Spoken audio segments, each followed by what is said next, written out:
신미수님, 오늘 또 마테오복음 함께 읽어 나가도록 하겠습니다. 성부와 성자와 성령의 이름으로 아멘. 지금까지 저희는 마테오복음을 하고 있죠. 너무 당연한 이야기죠. 시작을 이렇게 하면 안 된 거였는데, 아무튼 마테오복음을 하고 있는데, 저는 성경이나 모든 것이 다 그렇지만 읽을 때 제일 중요하게 생각하는 것이 이제 흐름이거든요. 그러니까 저도 책을 한번 써보니까 이제 한 사람이 책을 쓸 때는 그 앞에서부터 끝에까지의 어떤 연관성을 생각해서 이제 차례를 다 적어놓고 그 흐름 안에서 하거든요. 근데 이제 흐름을 무시하고 그 중간중간에만 이렇게 따서 그것을 이해하려고 하면은 잘못 이해할 가능성이 굉장히 커지는 거죠. 같은 내용이라도 그렇게 잘못 해석할 수가 있고, 또 오히려 반대되는 내용도 넓게 해석하면 이제 이해가 되는 거죠. 막 예수님께서 부모를 미워하지 않으면 내 제자가 될 수 없다. 그런데 성경 정체에서는 부모를 미워하면 안 되는 거죠. 그렇죠? 근데 이제 그거만 딱 따와서 이렇게 한다면 이제 그게 잘못되는 거죠. 그래서 항상 그 흐름, 큰 흐름 안에서 해야 되는 거기 때문에 오늘도 마테오복음 이제 흐름 안에서 지금 어떠한 이야기들을 하고 있는지 하고, 오늘은 17장에 대해서 한번 해보도록 하겠습니다. 처음에 마테오복음은 이제 마테오 아마 자신이 12사도 중에 한 명으로서 어떻게 자신이 이제 구원에 이르렀는지를 본인의 어떤 신앙 체험 혹은 묵상해서 어떤 깨달은 또 예수님으로부터 배운 당신의 신학 안에서 이제 이것을 전개하는 거죠. 그래서 당시는 마테오는 행위로서는 굉장히 큰 죄인이었는데, 예수님께서 나를 왜 부르셨을까? 그리고 나를 어떻게 구원하셨을까? 라고 이제 생각한 거 안에서 왜 부르셨을까? 라고 하는 것은 이제 요한이 이제 마테오가 돈이나 세상 명예나 이런 것들을 이제 추구하고 쾌락을 추구하고 있다가 이제 아마 그것에 신물을 느끼고 아마 가난한 사람도 많이 도와줬겠고, 그쵸? 이제 이것은 하느님이시여 사람이신 그리스도의 시에 나오는, 성경에는 안 나오는 이야기인데, 마테오가 알게 모르게 이제 많은 사람들을 도와줘요. 그리고 이제 그런 삶에 대해서 신물을 느끼고 있기 때문에 예수님께서 그 사람을 보고 이제 부르신 거죠. 요것을 뭐라고 그러냐면 회개라고 하는 거죠. 그렇죠? 내가 세속 육신 마귀의 것들을 행복으로 생각하고 있는 사람들은 예수님께서 부르셔도 이제 귀를 막고 있기 때문에 난 그게 행복인데 예수님은 십자가에 못 박히는 게 행복이라고 하잖아요. 그러니까 그 말이 들릴 수가 없는 거죠. 근데 마테오 같은 경우는 이제 그런 삶의 신물을 느꼈기 때문에 예수님이 부르신 거예요. 그렇다고 내가 어떤 선행을 한 게 아니라 바로 교회 안에서 흘러내리는 이 씨, 그게 뭐예요? 마테오복음 안에서는 성령인 거죠. 그렇죠? 그 성령의 씨를 성모님께서 이렇게 성령으로 예수님을 잉태하시는 것처럼 하느님을 내 안에 잉태함으로써 성령으로 이제 구원을 받는 거죠. 그래서 이제 그리스도의 족보가 이제 뭐의 족보가 되는 거냐면 교회의 족보가 되는 거고, 그 교회 안에서 성령을 받아서 바오로 사도가 이렇게 얘기하죠. 하느님 나라는 먹고 마시는 일이 아니라 성령을 통하여 이루어지는 의로움과 기쁨과 평화입니다. 이렇게 얘기하죠. 그런 것처럼 성령으로 인해서 그게 이제 마테오복음 5장에 5장 6장 이렇게 산상설교죠. 그쵸? 가난한 사람, 마음이 가난한 사람은 행복하다. 그러니까 이미 내가 세속 육신 마귀를 버린 이 가난한 마음이 있으면 성령께서 들어와서 내 안에 하느님 나라가 이루어지기 때문에 하느님 나라가 나의 것이 된다. 이제 이런 식으로 이해를 하게 되는 거죠. 그쵸? 그래서 마테오복음 1장에서 9장까지는 그런 식으로 그리스도의 성령과 그 나라하고 그 나라가 바로 교회고 우리들 자신이고, 거기에 이제 교회의 족보, 그리스도의 족보에 들면 성령을 받아서 이제 구원을 이루어지게 되는데, 그 10장부터는 이제 그 성령을 전달할 그리스도의 대리자들이 있어야 된다는 거죠. 그래서 12사도를 뽑아서 이제 파견을 하시기 때문에 이 12사도를 뽑는 이야기가 나올 수밖에 없는 거죠. 그 다음에는 이제 11장에서는 교회가 이제 세상에 파견되었는데 교회를 마치 사람들이 예수님이 오셨어도 예수님을 알아보지 못하고 예수님을 받아들이지 못하는 것처럼 교회도 똑같이 회개라는 것을 하지 않으면, 회개가 뭐예요? 광야로 나오는 게 더 행복이다, 이런 거죠. 그렇죠? 도시라고 하는 곳에는 돈도 있고 명예도 있고 쾌락도 있는데 광야는 그런 게 없는 거잖아요. 그러니까 세례자 요한이 광야에서 외치는 이의 소리였잖아요. 사람들을 도시에서 광야로 나와야 예수님 만나서 더 행복해 라고 하는 이 과정을 거치지 않으면 교회도 예수님도 받아들일 수 없는 거죠. 그래서 이제 그 회개하지 않아서 예수님을 받아들이지 않는 이 바리사율 율법학자들이나 유다의 이 지도자들이 또한 교회도 받아들이지 않는 사람들과 마찬가지다. 그들이 교회를 받아들일 수가 없는 것은 들을 귀, 볼 눈이 없어서 그렇다, 이런 거죠. 그렇죠? 그러니까 들을 귀가 있는 거나 볼 눈이 없는 거나 똑같은 거죠. 그렇죠? 그래서 그들이 그렇게 들을 귀가 없는 것은 아무리 말씀이 떨어져도 마음이 완고한 길바치거나 혹은 바위 바치거나, 이건 이제 육체에 치중하는 사람들인 거죠. 막 훅 끌어올랐다 훅 꺼지는, 혹은 이제 돈에 치중하는 이제 가시밭, 이런 세속 육신 마귀의 욕구에 빠져 있는 사람들은 예수님을 혹은 교회를 알아볼 수가 없는 거죠. 그래서 바오로 사도는 약간은 적이었던 거죠. 길과 같은 교만이 서 예수님이 하시는 말씀이 무엇인지 제대로 들어보려고 하지도 않고 그냥 박해를 하다가 눈에서 비늘이 떨어지니까 이제 보이기 시작하는 거죠.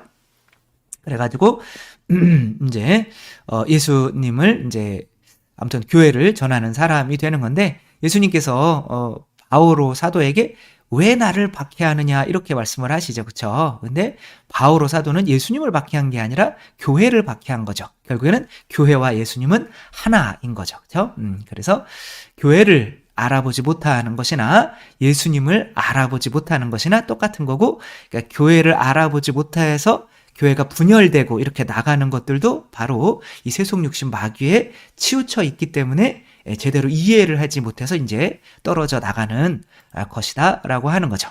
그래서 다시 또 무슨 얘기를 해야 되냐면, 다시 돌아오려면 믿음이 생기려면 어디로 나와야 된다? 광야로 나와야 된다. 그리고 그 광야로 나온 그 12사도들이 예수님의 그 빵과 포도주, 그러니까 살과 피를 내어주는 그런 중개자 역할을 하게 된다라고 하는 거죠. 그런 역할을 하게 되려면 베드로가 물 위를 걷듯이 반드시 뭐가 있어야 된다? 믿음이라는 게 있어야 된다라고 하는 거예요. 이제 여기서부터는 요한복음처럼 마테오 복음도 믿음에 대해서 굉장히 이제 강조를 하죠. 그러니까 세속 육신 마귀가 예수님을 못 알아보게 만드는 것은 믿음이라는 게 생기지 못하게 만드는 거죠. 왜냐하면 예수님은 뭐의 눈으로 봐야 되는 거예요? 믿음의 눈으로 봐야 되는 거죠. 성경도 마찬가지인 거죠. 그렇죠?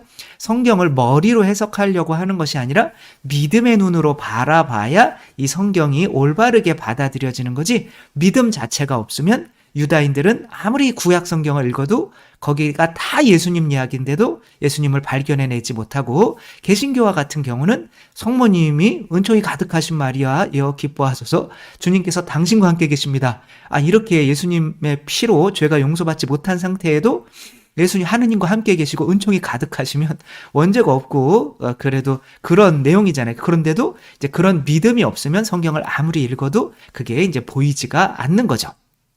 근데 우리들은 자꾸 머리로 보고 이해하려고 하니까, 그래서 이제 베드로가 예수님의 물 위를 걷는 것을 보고 이제 물 위를 걸었기 때문에 이제 교회의 수장으로서 또 인정을 받을 수 있게 되는 거죠. 물론 그것이 이제 또 명확한 이유는 아니죠. 그렇죠? 그러나 예수님이 이제 하느님의 자녀이기 때문에 물 위를 걸은 것이나, 사람들이 나를 누구라고 하느냐라고 이렇게 물어가지고 이제 당신은 하느님의 아들이십니다, 이렇게 눈으로 볼 수 있는 이제 믿음의 눈이 생긴 거죠. 그렇죠? 그렇기 때문에 그래, 그럼 내가 너에게 하늘나라의 열쇠를 주겠다. 지금 내가 하느님께서 이스라엘의 지도자들, 종교 지도자들이라고 한 사람들은 이제 믿음이 없고, 그러니까 은총이 없고 성령이 없어서 자기들의 힘으로, 행위로 하느님처럼 이렇게 되면 구원받는다는 식으로 이제 가르치고 있기 때문에 예수님이 당신의 살과 피를 내어주셔서 그것을 먹고 마시지 않으면 영원한 생명을 얻는 거죠. 그렇죠? 그게 뭐 어떤 행위랑 상관이 없는 거죠. 바로 그 그리스도를 성모님처럼 아멘하고 내 안에 모심으로써, 내가 하느님을 내 안에 모심으로써 하느님의 성전이 돼서 구원받는 거지. 이 바리사 율법학자들처럼 이런 율법이 있으니까 우리 힘으로 이것을 지켜나가면 구원받을 수 있어?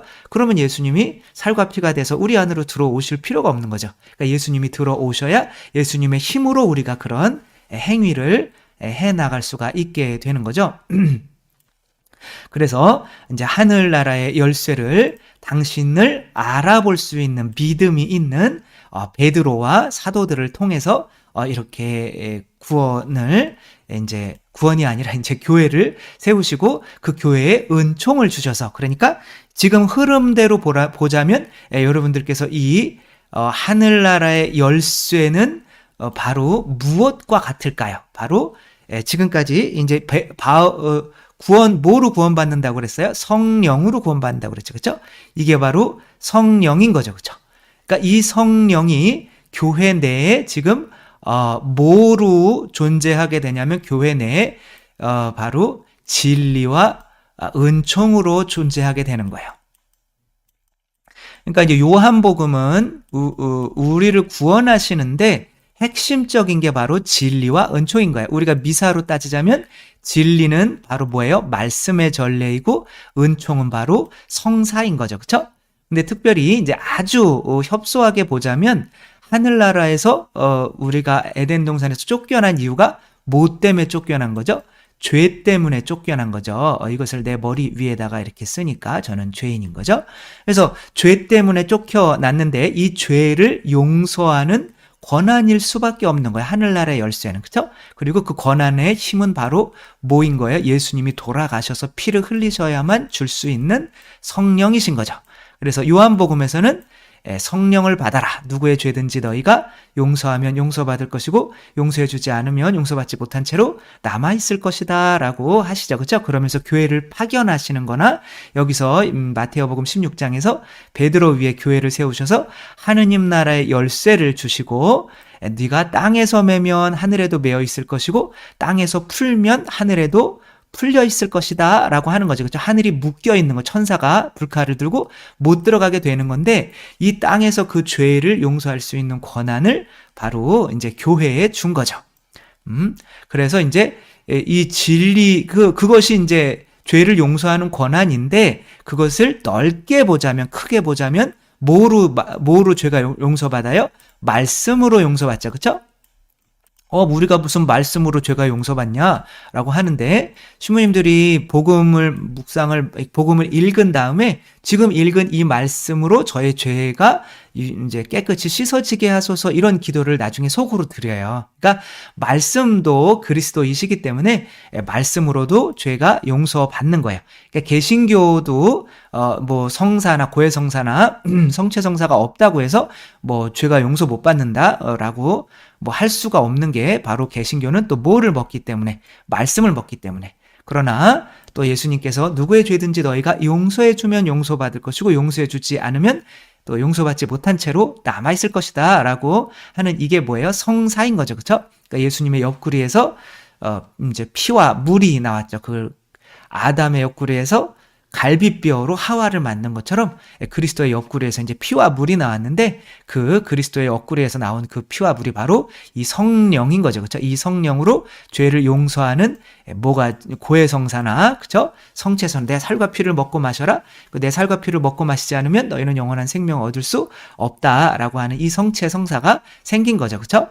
그런 것들이 어디예요? 여기가 이제 헤르몬산이 바로 은총의 그리스도, 하는 그리스도께서 내려주시는 것이라면 바로 여기 카이사리아 필리피 지방에서 한 거죠. 그렇죠? 여기에서 바로 뭐를 해준 거예요?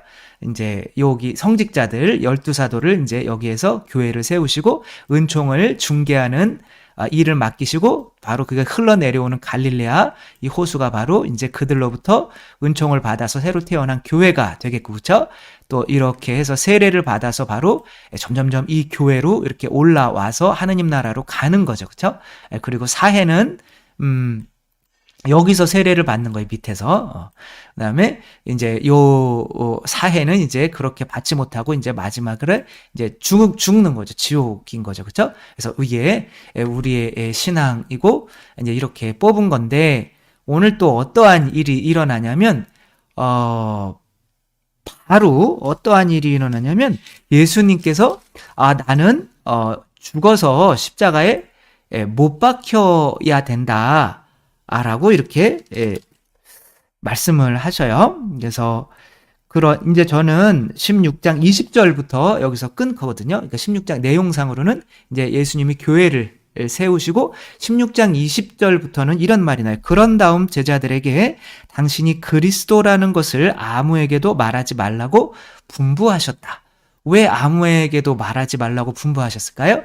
그것은 뭐 나중에 설명이 되겠지만 예수님께서 타볼산에서 변모하시고 내려오실 때도 이 이야기를 내가 죽었다가 부활할 때까지 이야기를 하지 마라 이렇게 말씀을 하시거든요. 그러니까 죽었다가 이게 죽으셔야 되는 거예요. 그러니까 이제 예수님은 그리스도로서, 그리스도가 뭐예요? 성령을 받은 자잖아요. 기름 부음 받은 자잖아요. 그러니까 성령을 받은 자로서 그 성령을 내가 너희들한테 이렇게 전해주는 통로의 역할을 하는데, 그러려면 반드시 죽어야 돼 라고 하는 거예요. 근데 죽기 전에 나를 그리스도라고 너희들이 인정을 해버리면 너희들도 이 은총을 사람들에게 전할 수 있는 능력을 잃게 돼, 상실하게 돼 라고 하는 말이 오늘의 핵심인 거예요. 그래서 바로 예수님께서는 이렇게 말씀을 하신 다음에 지금 내가 그리스도, 너희에게 지금 하늘나라의 열쇠를 주는 그리스도라는 것을 절대로 사람들에게 이야기하지 마. 아직은 너희들이 내가 죽어야만 하는 이유를 아직은 깨닫지 못했기 때문에 그런 식으로 전하는 그리스도는 진짜 그리스도가 아니라 잘못된 그리스도를 전하게 되는 거고, 너희들이 또 왜 죽어야 되는지 이유를 깨닫지 못하게 되기 때문에 너희들을 통해서 내가 주려고 하는 이 은총의 성사도 너희들이 해내지는 못하게 될 거야 라고 하시는 거예요. 그래서 그런 당신이 그리스도라는 말을 하지 말라고 하시는 거죠. 그러니까 그때부터 예수님께서는 당신이 반드시 예루살렘에 가시어 원로들과 수석 사제들과 율법 학자들에게 많은 고난을 받고 죽임을 당하셨다가 사흘날에 되살아나야 된다는 것을 제자들에게 밝히기 시작하셨다. 이때부터 밝히기 시작하는 거예요. 왜? 제자들을 교육해야 되니까. 너희들도 죽어야 된다는 것을 교육해야 되니까. 그래서 이 돌아가셔야 된다는 내용을 마테오복음에서는 몇 번 이야기하냐면 3번 이야기하셔요. 그러면 3번 이야기하시는 것에는 다 이유가 있겠죠, 그렇죠? 다 똑같은 이유로 3번을 이야기하려고 할까요? 아니면 마테오복음 나름대로 그 돌아가셔야 되는 이유를 묵상한 것을 그 3가지 이유로 이제 말씀을 하시겠죠, 그렇죠? 그러니까 오늘은 여기에 첫 번째 이야기인 거예요. 그러니까 첫 번째, 너희가 죽으려고 하지 않으면, 그러니까 나는 죽어야 되는데 내가 죽었다가 다시 부활해야 진짜 그리스도, 너희에게 은총을 주는 사람이 되는 건데, 너희들이 내가 죽어야 되는 걸 이해하지 못하면 너희도 죽지 않으려고 할 거고, 그러면 너희들도 내가 이렇게 주는 이 은총을 온전히 신자들에게 전해줄 수가 없어 라고 하는 건데, 그 첫 번째 이유만 오늘 할 거고, 그 다음 주에는 두 번째 이유, 그 다음 주에는 이제 3번째 이유를 할 수 있었으면 좋겠어요. 그쵸? 꼭 했으면 좋겠죠? 네, 아무튼 오늘 첫 번째 이유가 사실은 가장 중요한 이유인 거죠. 그러자 베드로가 예수님을 꼭 붙들고, 여기에서는 지금 마테오복음에서는 주인공이 누구냐면 예수님과 베드로예요. 예수님과 베드로. 그래서 요한복음에서는 가룟 유다가 굉장히 부각이 돼요. 그래서 왜 가룟 유다는 사도였으면서도 예수님을 팔아넘겨야 했을까? 이렇게 했는데, 여기에서는 마테오복음에서는 교회의 복음이잖아요. 그러니까 베드로가 그냥 계속 부각이 될 수밖에 없는 거예요. 그러니까 베드로가 지금 하늘나라 열쇠를 받았어요. 그리고 예수님이 너 내가 메시아라는 거 절대 이야기하지 마 라고 하니까 왜 그렇지? 그런데 예수님이 바로 나 죽어야 돼. 그러니까 아니 이게 무슨 소리입니까? 당신이 죽으면 어떻게 해요? 그러니까 아직은 메시아 그 은총을 전해주는 통로의 역할을 하는 사람이 반드시 죽어야만 하는 그 이유를 베드로는 아직은 깨닫고 있지 못한 거죠. 그러니까 이렇게 말씀을 하시는 거죠.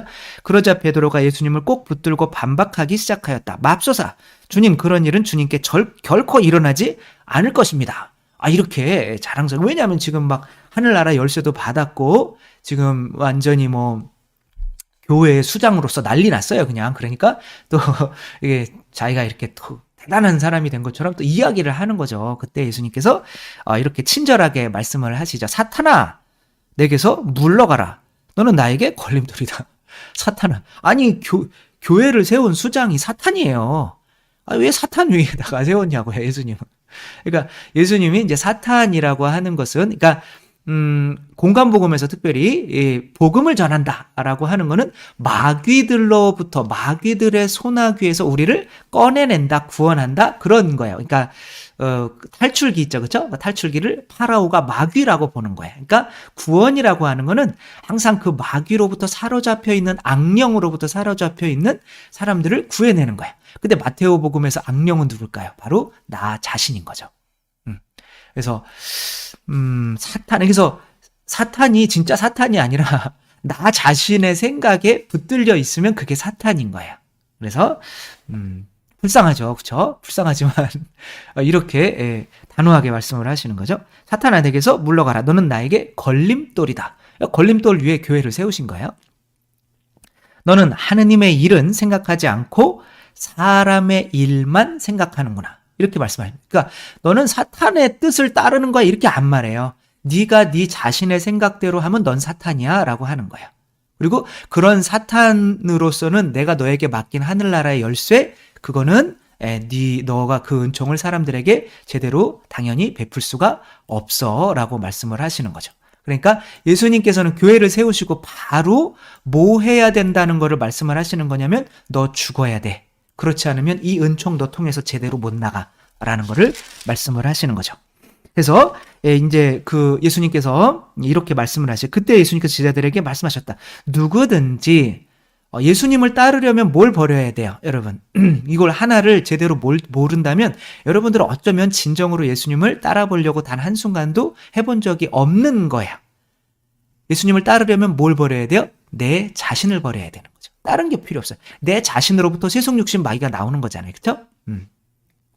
그때 예수님께서 제자들에게 말씀하셨다. 누구든지 내 뒤를 따라오려면 자신을 버리고, 자신을 어디다 버려요? 제 십자가, 예수님이 십자가에 못 박혔잖아요. 그렇죠? 그 전까지는 내가 메시아라는 거, 그리스도라는 거 얘기하지 마. 그러니까 그 예수님이 메시아로서 십자가에 못 박혀야 된다는 것까지 이해를 해야 메시아라고 선포를 할 수가 있는 거지. 예수님, 우리가 다, 그래서 우리는 죽어야 됩니다. 다 이것을 이해하지 못하면 복음을 선포할 수가 없는 거예요. 그러니까 내가 죽었으니까 너도 죽어. 그 전에는 네 은총이 너를 통해 다른 사람한테 못 나간다. 이렇게 말씀을 하시는 거예요. 정녕 자기 목숨을 구하려는 사람은 목숨을 잃을 것이고 나 때문에 자기 목숨을 잃는 사람은 목숨을 얻을 것이다.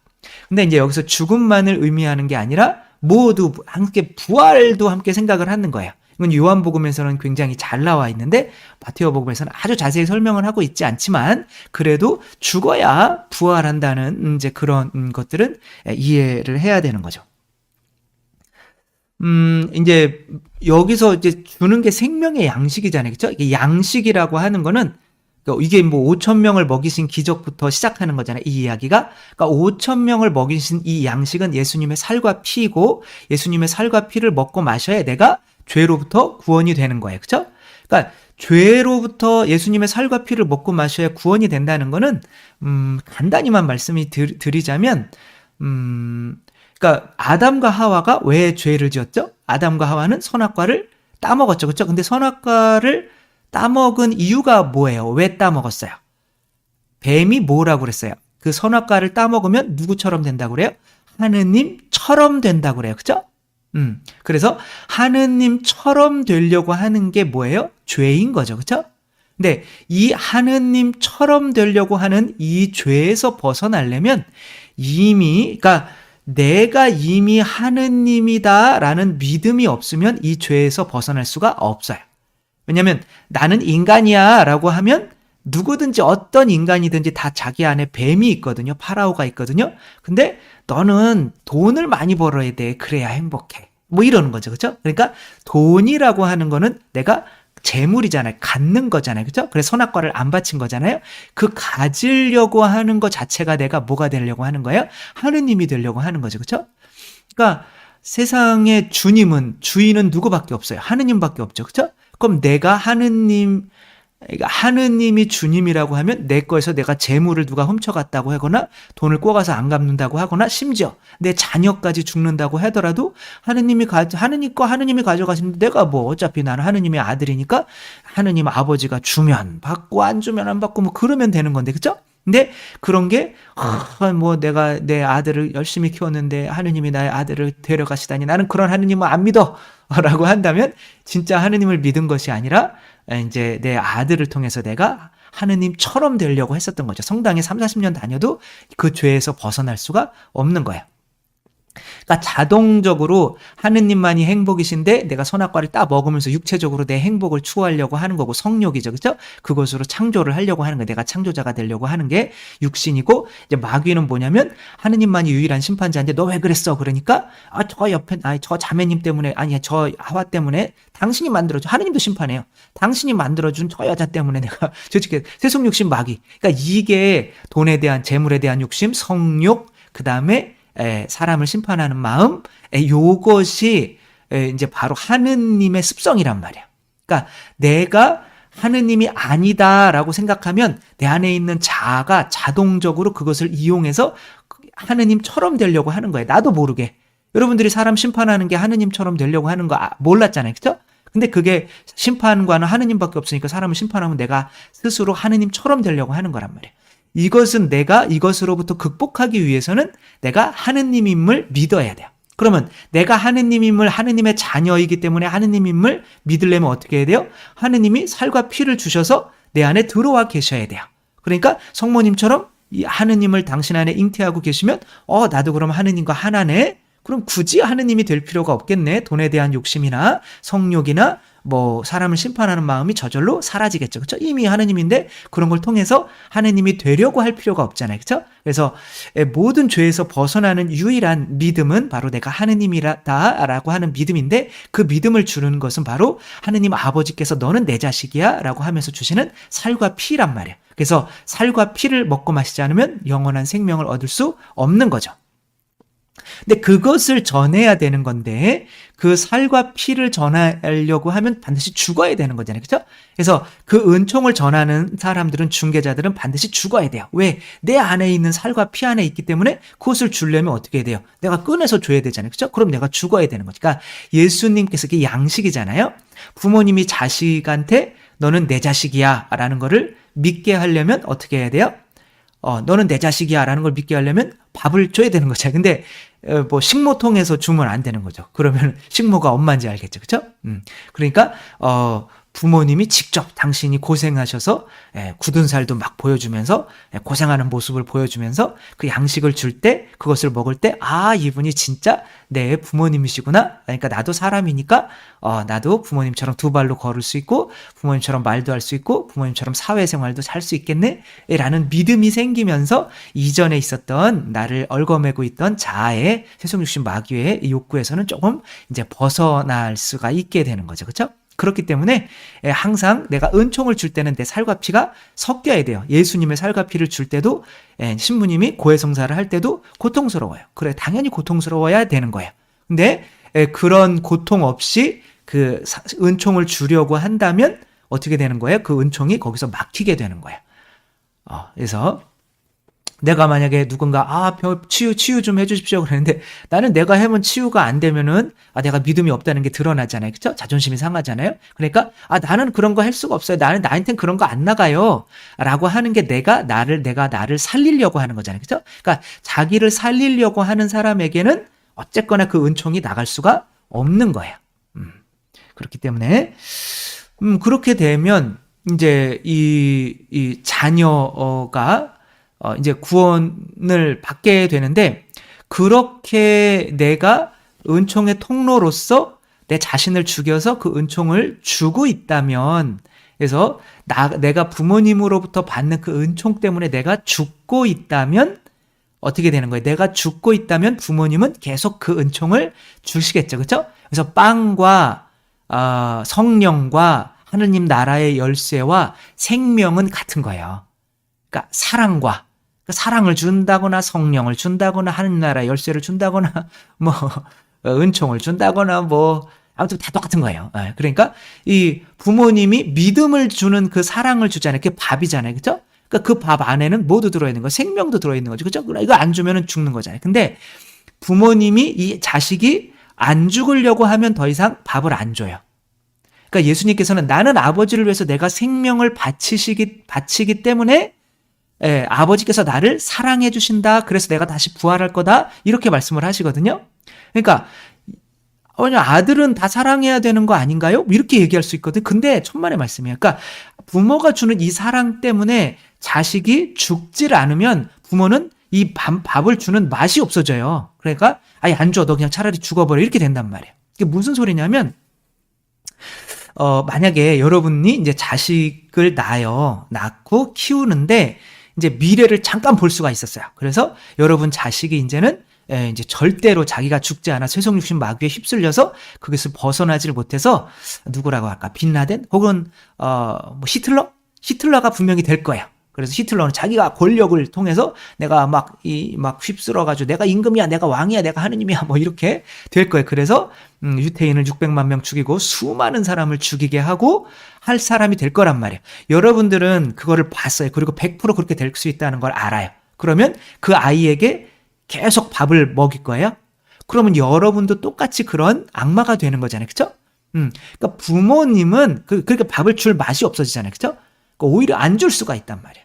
아무리 자식이라고 하더라도 여러분들은 자식이 조금씩 자기 자신이 죽어가는 거예요. 네 발로 걷고 싶은 마음에서 자꾸 두 발로 걸으려고 일어서려고 하고 말도 못하는 그런 말 안 하고 싶은데 그래도 엄마란 말 한번 해보려고 옹알이를 엉엉 하는 그런 모습 때문에 여러분들이 그 죽어가는 모습이 아름다워서 여러분들이 밥을 주는 거란 말이에요. 그래서 얘가 사는 거예요. 그러니까 이제 그것은 요한복음에서 설명이 되는 거지만 마테오복음은 이제 그건 알고 있지만 내가 죽었다가 살아나야 되는 것처럼 너희도 죽었다가 살아나야 되는 거를 이해하지 못하면 나도 그리스도라고 하지 말고 너희도 그렇게 하게 되면 이것을 제대로 전할 수가 없는 거야 라고 말씀을 하시는 거예요. 그래서 바로 교회를 세운 다음에 바로 나도 죽어야 되고 너희도 죽어야 돼 라는 말씀을 하시는 거죠. 그러면서 근데 또 이런 말씀을 하죠. 이건 약간 이해하기가 쉽지 않은데 내가 너희들에게 말하는데 여기에 서 있는 이들 가운데 죽기 전에 사람의 아들이 자기 나라에 오는 것을 보게 될 것이다. 라는 건 뭐예요? 그러니까 자기 나라라는 게 뭐예요? 이미 세워진 거예요. 다 나라라고 하는 거는 이제 하느님 나라는 하느님의 뜻을 따르는 나라가 된 거예요. 그러니까 자기가 죽은 거죠. 그러니까 그게 뭐냐면 성령 강림을 의미하는 거예요. 여기서 누구는 못 봐요. 가룟 유다는 못 보잖아요. 그렇죠? 그러니까 예수님께서 너희들이 나를 위해서 죽을 수 있을 때 내가 너희들이 이제 나의 나라가 되었기 때문에 나에게 자아에 순종하는 게 아니라 그런 나라가 되었기 때문에 그런 나라의 그 교회에 내가 성령으로 오는 거를 보게 될 거야. 뭐 이런 식으로 해석을 하면 되겠죠. 그 다음에 무슨 내용이 나오냐면은 그 타볼산에서의 변모 이야기가 나오는 거죠. 그러니까 메시아로서 은총을 전해주는 하느님 나라의 열쇠를 교회에 줄 수 있는 은총의 중개자로서 예수님께서 왜 돌아가셔야만 하는지를 제자들에게 보여주셔야 되잖아요. 그러니까 이제 야고보, 요한, 그 다음에 베드로만 데리고 이제 올라갔는데 이렇게 막 갑자기 변하니까 깜짝 놀래가지고 베드로가 이렇게 얘기를 하죠. 베드로가 나서서 주님, 저희가 여기에서 지내면 얼마나 좋겠습니까? 원하시면 제가 초막 셋을 지어 하나는 주님께, 하나는 모세께, 하나는 엘리야께 드리겠습니다. 자, 여기에서 베드로가 이렇게 두려움에 사로잡혀서 하는 이 말은 그러니까 우리의 말이나 행동은 8, 90%는 대부분 두려움 때문에 자기도 모르게 나오는 것들이래요. 여기서 또 마찬가지인 거죠. 그런 헛소리라고 하면 혼나겠죠. 그쵸? 그렇게 헛나온 거죠, 말이. 근데 그러네, 이렇게 헛나오는 거 안에는 자기의 뭐가 들어있어요? 본심이 들어있는 거죠. 그러니까 베드로는 죽기를 원하는 사람이에요? 아니면은 영광을 원하는 사람이에요? 이 영광 안에 머물기를 원하는 거죠. 그쵸? 그러나 예수님께서는 내가 여기서 영광 받으려고 있는 게 아니다 라고 하는 거죠. 그래서 이제 둘이 나타났던 이제 누구예요? 모세와 엘리야죠. 그죠? 모세는 뭐를 했던 사람이에요? 이스라엘 백성을 이집트에서 끌어내오고 하느님의 말씀을 이렇게 받아와서, 십계명이죠. 그죠? 그걸 받아와서 이스라엘 백성이 하느님과 이제 계약을 맺도록 뭐 하는 중개 역할을 하는 사람이었던 거죠. 그렇죠? 그러니까 은총의 중개자. 이제 바로 교회의 모습인 거죠. 그렇죠? 엘리야 또한 뭐 했어요? 그렇죠? 그때 당시로 우상으로 사로잡혀 있었는데 그 우상들을 뭐라고 생각하면 되냐면은 그 우상들이 바로 자아라고 생각하면 돼요. 그 자기 자아의 파라오에 사로잡혀 있는 사람들을 하늘에서 성령의 불을 내려서 이제 그 자아가 뭐예요? 그 소로 표현되는 거죠. 이제 모세 때는 금송아지를 섬겼죠. 그렇죠? 근데 이제 엘리야는 그 소를 하늘에서 불이 내리게 해서 그 소를 불살라버리고 거기에 있는 우상을 섬기는 사람들을 다 이제 죽이게 했죠. 그렇죠? 그러니까 그러기 위해서 그 중개자는 바로 뭐 해야 되는 거야? 이 세상에서 살아야 돼요? 죽어야 돼요? 죽어야 되는 거죠. 그렇죠? 어디서도 모세는 환영받지 못했고 도망 다녔고, 그렇죠? 이렇게 싸워야 했고, 오히려 자기가 구해주는 이스라엘 사람들에게서조차 왜 우리를 구해와가지고 이렇게 고생을 시키냐라는 말까지 들어야 했고, 또 뭐 미리암이나 또 아론과 같은 자기 형제들한테도 왜 우리는 너랑 뭐랑 다르냐 막 이렇게 하고, 그래서 하느님이 이것들 아주 그냥 죽일까 막 그랬는데, 그래도 좀 차라리 저를 죽이십시오라고 하면서 이렇게 죽음으로써 어떻게 보면 중개를 했던 모세의 모습, 또 엘리야 또한 아합과 그쵸? 그 자매님 이름이 뭐였죠? 그 부인 다 우상들을 섬기고 있었죠. 이제 그것으로부터 박해받아서 혼자 도망갔다가 아무도 자기를 맞아주는 사람이 없는 우상으로 깔려 있는 여기에서 이제 죽음이죠, 그렇죠? 그 죽음을 통해서 다시 와가지고 이제 성령으로 이제 그들을 다 없애는 이제 이런 역할을 한 거죠, 그렇죠? 그래서 어떻게 보면 좀 엘리야는 어떤 모습과 같냐면은 성령으로, 그러니까 요한의 모습과 같은 것 같아요. 그러니까 성령으로 세례자 요한, 이제 바로 성령으로 자아가 죽는 게 더 행복해. 광야로 나오는 게 더 행복한 거야. 세속육신 마귀를 죽이는 게 광야잖아요. 그렇죠? 예수님이 광야에서 세속육신 마귀와 싸우신 게 그 세 가지 유혹이잖아요. 그러니까 그런 게 그걸 죽이는 게 더 행복한 거야 라는 걸 알려줬다면, 이게 말씀의 전례라고 한다면 이제 누구예요? 모세는 바로 성찬의 전례, 이제 그것을 통해서 하느님의 말씀을 통해서 새로운 계약을 맺게 만드는 성찬의 전례. 그쵸? 너희는 모두 이것을 받아 마셔라. 이는 새롭고 영원한 계약을 맺는 내 피의 잔이니. 그러니까 그 은총의 중개자. 그러니까 사제의 역할을 이제 이야기를 하는 거죠. 그쵸? 그 사제는 뭐를 하기 위해서 죽여야 되냐면 우리 신자들의 자아를 죽이기 위해서 내가 죽어야 되는 거고, 또 모세는 그들과 이 예수님과 새로운 계약을 맺어주기 위해서 내가 죽어야만 하는 그런 거를 이야기를 하고 있는데, 이제 얼척없이 베드로는 그런 역할을 해야 되는데도 그냥 우리가 이 영광 안에서 머물면 어떻게 하겠습니까? 라고 이야기를 하니까 예수님이 예수님이 하시진 않고 구름이 가리면서 이제 하느님께서 말씀을 해주시는 거죠. 이는 내가 사랑하는 아들, 내 마음에 드는 아들이니 너희는 그의 말을 들어라. 이렇게 말씀을 하시는 거죠. 그렇죠? 너희는 그의 말을 좀 들어라. 제발 좀 들어라. 라고 하는 거죠. 그렇죠? 그분의 말씀을 들으려면 이제 아까 그 밭에 길에 떨어지고 돌에 떨어지고 뭐 가시밭에 떨어지고 이제 그렇게 떨어지는 말씀을 받아들이려면 세속육신 마귀가 나가 죽어야 되는 거잖아요. 그렇죠? 그러니까 말씀을 받아들이는 게 곧 내가 죽는 거죠. 그렇죠? 너희는 제발 죽어라. 너희도 은총의 중개자가 되기 위해서라고 하시는 거죠. 그러니까 여기서 그럼 예수님께서 여기 머무르면 안 돼. 영광 안에 머물면 안 돼. 너희들 영광 안에 머물려고 하지 마. 내려와서 너희들 똥통에 파묻혀야 돼. 크게 구해주는 거야. 그러니까 예수님의 성체가 사실 우리 똥통에 파묻히는 거죠. 우리 죄인인데, 그쵸? 그런 것처럼 내려가야 돼. 라고 하면 이 뒤에 이야기는 또 어떤 이야기가 나올까요? 마귀를 구하는 이 마귀에게서 어떤 누군가를 구해내는 또 이야기가 나와야 되는 거죠. 그쵸? 그러면서 일어나라. 그리고 두려워하지 마라. 그러니까 내가 자아가 죽으면 나는 그럼 뭐로 사는 거예요? 그럼 내가 없어지는 거 아니에요? 라고 하는데, 근데 그 나라고 하는 거가 죽이는 게 너무 두렵잖아요. 그쵸? 내가 없어지면 없어지는. 근데 그거는 가짜란 말이에요. 에고란 말이에요. 그러니까 진짜 나는 그것이 지금 여러분이 그것을 살게 하고 있는 집이란 말이에요. 그러니까 그 집 안에 있는 그 뱀을 나라고 여기면 안 돼요. 그거 죽어도 상관없어요. 그 안에 나라고 여기는 거를 내 안에 예수님을 받아들여서 그게 바로 나다. 라고 여겨야 내가 성전이 되는 거죠.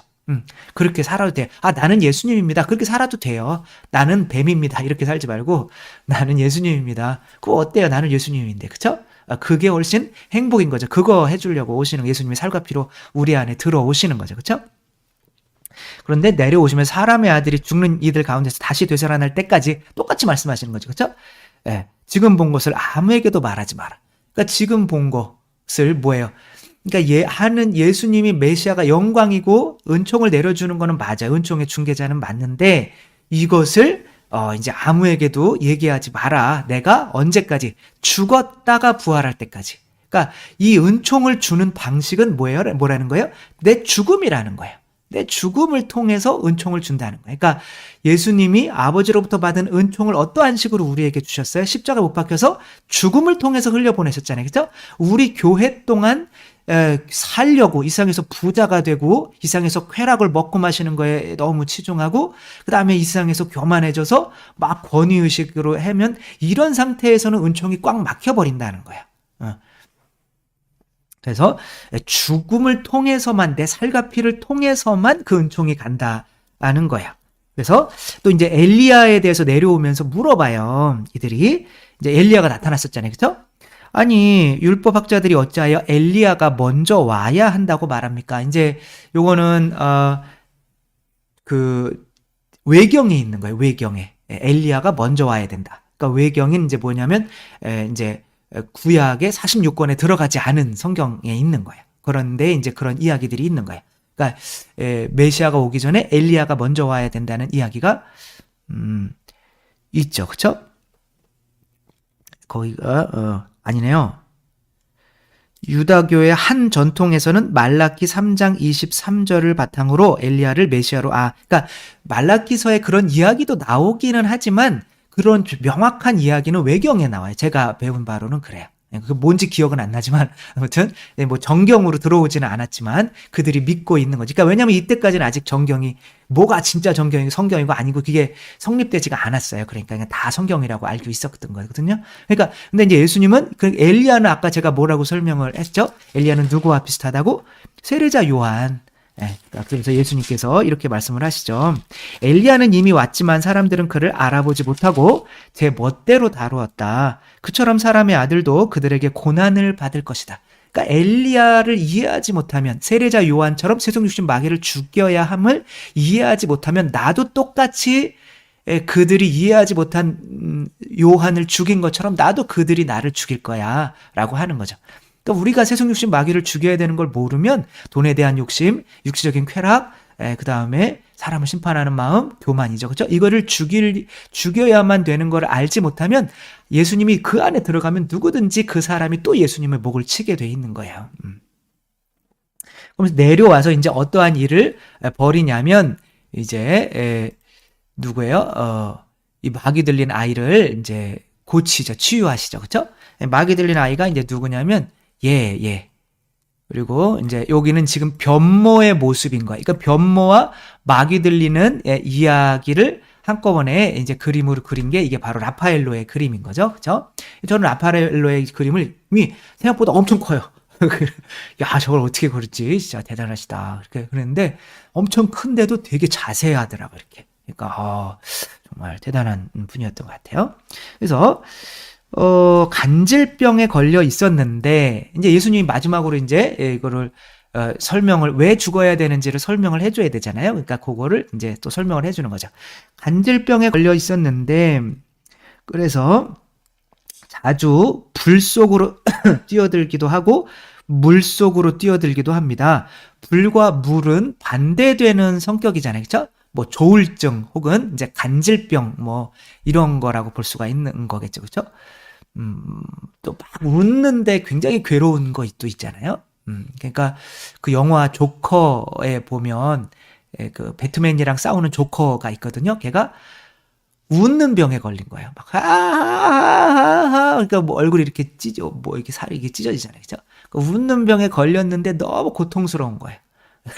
멈추질 못하는 것. 비슷한 거죠. 그쵸? 그러니까 내가 행복하고 싶은데 되지 않는 뭐 이런 것도 가르칠 수 있고. 아무튼 그냥 뭐 아무튼 악령에, 내 자아에 사로잡혀 있는 거죠. 그쵸? 그 자아에 사로잡혀 있는데 주님의 제자들에게 당신 제자들에게 데려가 봤지만, 지금은 여기 3명만 데려가갖고, 나머지 제자들도 있고, 또 72제자도 있잖아요. 그죠? 그러니까 그 제자들에게 데려가 봤는데, 그 다른 교회에 갔는데, 이 교회가, 아니, 은총으로 얘를 구해줘야 되는데, 못 해주고 있어요. 이렇게 얘기하는 거죠. 그랬더니 예수님이, 믿음이 없고 삐뚤어진 세대야. 결국에는 믿음인 거예요. 내가 자아가 살아있다면 나를 믿는 거죠. 그렇죠? 나를 믿으면 누굴 안 믿는 거예요? 하느님을 안 믿는 거죠. 그러니까 믿음이 없어지는 거죠. 나를 믿거나 하느님을 믿거나 둘 중에 하나인 거예요. 그러니까 하느님을 믿으려면 나를 믿지 말아야죠. 그렇죠? 근데 이제 아직까지는 내가 왜 죽어야 되는지를 이해하지 못하는 교회이기 때문에 얘를 구해줄 수 있는 그런, 분명히 은총은 받았지만 그 은총으로 얘를 구해줄 수 있는 상태가 아닌 거예요. 그러면서 예수님은 그렇게 됐더니, 믿음이 없고 삐뚤어진 세대야, 이렇게 이제 말씀을 하실 수밖에 없는 거죠. 그러니까 점점점, 세상에서 이제 교회가 그럴 거예요. 점점 잘 살게 되고 그러면 교회에 이제 뭐 성직자들도 이제 세속육신 마귀에 이제 좀 치우치게 되고 그러면 그런 것을 통해서 교회를 통해서 이제 영혼들을 구원하는 일이 이제 지금도 뭐 마찬가지잖아요. 그렇죠? 세례받는 사람이 점점 줄어들고 하게 되고 이제 그렇게 되고 이제 그 악령에서 이 영혼들을 빼앗는 능력들이 이제 줄어들 수밖에 없는 거죠. 그렇게 되면 그 세대가 어떤 세대가 되는 거냐면 믿음이 없고 삐뚤어진 세대가 되는 거죠. 그래서 아이를 이제 예수님께서 마귀를 쫓아내시고 했더니 이제 제자들이 물어봐야 되잖아요. 우리가 뭐가 부족한 겁니까? 이렇게 물어봐야 되잖아요. 그렇죠? 그래야 왜 죽어야 되는지를 알게 되는 거잖아요. 그랬더니 어찌하여 저희는 그 마귀를 쫓아내지 못하였습니까? 이렇게 이야기를 하죠. 그렇죠? 그랬더니 예수님께서 너희의 믿음이 약한 탓이다. 이렇게 말씀을 하십니다. 그러니까 결국엔 내가 죽어야 되는 궁극적인 첫 번째 이유는 뭐다? 믿음 때문에 그렇다. 그러니까 어떤 믿음이냐면 이런 거죠. 너희의 믿음이 약한 탓이다. 내가 진실로 너희에게 말한다. 너희가 겨자씨 하나일 만한 믿음이라도 있으면 이 산더러 여기서 저기로 옮겨라 하더라도 그대로 옮겨갈 것이다. 너희가 못할 일은 하나도 없을 것이다. 그러니까 내가 자아가 살아있으니까 뭐라고 생각하는 거예요? 물 위를 걸어야 되는데 베드로는 걸었잖아요. 그죠? 근데 내 자아가 살아있으면 넌 안 돼 라는 이것을 더 믿어버린단 말이에요. 그러니까 내가 어떻게 저를 치유할 수가 있지? 라는 믿음이 약해지는 거예요. 자꾸 개신교 이야기를 해서 죄송스럽긴 한데 앞으로도 계속 이야기를 하겠지만 저는 회개를 잘 안 하거든요. 그래서 어쨌거나 뭐 할 수 없죠 뭐. 그러니까 개신교의 마르틴 루터나 그때의 뭐 츠빙글리나 칼뱅이라고 하는 사람들이 특별히 마르틴 루터는 사제였잖아요. 그죠? 사제로서 뭘 못 믿은 거예요. 내가 어떻게 사람의 죄를 용서해 줄 수가 있어? 내가 어떻게 감히 이 빵과 포도주를 예수님의 살과 피로 변화시킬 수 있어? 라는 것을 믿지를 못한 거예요. 그럼 믿지를 못한 거면 결국엔 누굴 믿은 거예요? 자기 자신을 믿은 거죠. 그러니까 죽지를 않은 거예요, 자기가. 저희도 믿을 수가 없어요. 저도 죄송합니다. 고해성사를 해주면서도 내가 어떻게 이렇게 해주면 이 사람이 이 지었던 막 큰 죄들이 어떻게 그냥 한 번에 용서받을 수가 있을까? 라고 믿지를 못해요. 내가 어떻게 이렇게 한번 그으면 미사 때 이게 빵과 포도주가 그러니까 하도 답답하니까 기적들이 많이 일어나잖아요. 그쵸? 이게 진짜 살과 피로 변하는 뭐 란치아노의 기적이란가? 그냥 다 믿지 못해. 신부들은 뭐 믿어서 하는 게 아니에요. 그냥, 그냥 하는 거예요. 근데 진짜 이렇게 하는 거는 사람들이 볼 때는 아, 저 사람들 바보 아니야? 어떻게 자기가 그렇게 할 수 있다고 믿지? 그러니까 이제 세상에서는 죽을 수밖에 없는 거예요. 바보가 될 수밖에 없는 거예요. 이걸 차고 다니는 게 뭘 하는 거예요? 바로 내가 이것만 하면 죄 용서받고 내가 이것만 하면 성사, 빵과 포도주가 예수님의 영원한 생명을 주는 살과 피로 변화되고 뭐 이런 거를 믿고 다닌다는 이게 증거잖아요. 이게 나는 바보다가 아니고 뭐예요. 그쵸? 근데 이제 그것을 믿지 못하게 된 것은 누구를 더 믿은 거예요? 자기 자신을 더 믿게 된 거죠. 그죠? 그러니까 자기 자신이 죽지 않으면 이 은총을 흘려보낼 수 있는 그런 통로가 될 수가 없는 거죠. 근데 그 사람을 따르는 많은 사람들도 예수님이 살과 피를 먹고 마시고 또 죄를 용서하는 권한으로 교회를 파견했는데도 그 은총을 흘려보내줄 수가 없게 되는 거죠. 지금 이 제자들이 이러한 상태에 있었던 거예요. 그렇기 때문에 이제 예수님께서 근데 여기서 이제 21절이 생략이 돼 있어요. 근데 21절을 넣기도 하고 생략을 하는 거예요. 그러니까 우리가 보는 이 신약 성경은 이렇게 신약 성경을 그대로 된 사본은 이제 누군가가 쓴 거죠. 그렇죠? 그런 사본은 하나도 없어요. 그러니까 그 사본들을 짜집기 한 게 여러분이 보는 지금 신약 성경이에요. 그러니까 거기에서 어떤 사본에는 있고 어떤 사본에는 없기 때문에 거기에서 근데 이 사본 대부분의 사본에는 있는 것 같으니까 그러니까 그걸 A, B, C, D로 나누거든요. 등급을. 그래서 정말 뭐 이거는 여기 들어갔을 수밖에 없다라고 하는 건 A. 그래서 그것들은 지금 여기 위에 있는 거고 뭐 B, C, D는 어떤 거는 이제 그런 말이 들어가 있을 리가 없다 그러면 뭐 그냥 완전히 빼버리는 거고 그걸 어떻게 정하는 거예요? 손 들어서 정하는 거예요. 많이 다수결로. 근데 여기서 이제 다수결로 해가지고 이제 떨어진 것이 이제 이거 사본에는 많이 있는데 다수결로 그 말씀 뭐 굳이 할 필요가 있나? 말이 통하지가 않는 것 같은데 라고 해서 빼버린 게 이제 그래서 여기 성경에 보면 21절만 이렇게 그냥 돼 있고 말은 안 써 있어요. 근데 그것이 이런 주석 성경 같은 데 보면 밑에 써 있거든요. 그게 뭐라냐면 일부 수사본들에는 그런 것은 기도와 단식이 아니면 나가지 않는다라는 말이 들어있다. 이렇게 나와 있어요. 그러니까 예수님이 뭐라는 거예요? 그러니까 기도와 단식이 뭐 하는 거예요? 뭐 하는 거라는 거예요? 바로 내 자신을 죽이는 도구라는 거예요. 그러니까 이 신부님이나 이제 이런 분들이 뭐를 하지 않으면 그 사람을 통해서 은총을 흘러 들어가는 것이 꽉 막히게 된다. 동맥경화증이 일어나게 된다. 바로 기도와 단식을 하지 않으면 이제 그렇게 된다라는 거죠. 단식은 뭘 하는 거예요? 육체 자아를 죽이는 거죠. 그렇죠? 그러니까 이제 육체를 죽이면 뭔 생각밖에 안 드냐면 배고프다는 생각밖에 안 들어요. 그러니까 배가 부르면 또 다른 죄를 짓거든요. 다른 걸 원하게 돼서 배가 고프면 밥 좀 먹었으면 좋겠다. 이제 그런 상태로 내 자신을 죽이려고 하고 있어요. 그리고 또 교만을 죽이는 게 뭐예요? 기도죠. 그렇죠? 내 뜻대로 하는 게 아니라 내가 기도라는 게 나를 무의미 속으로 던져버리는 거거든요.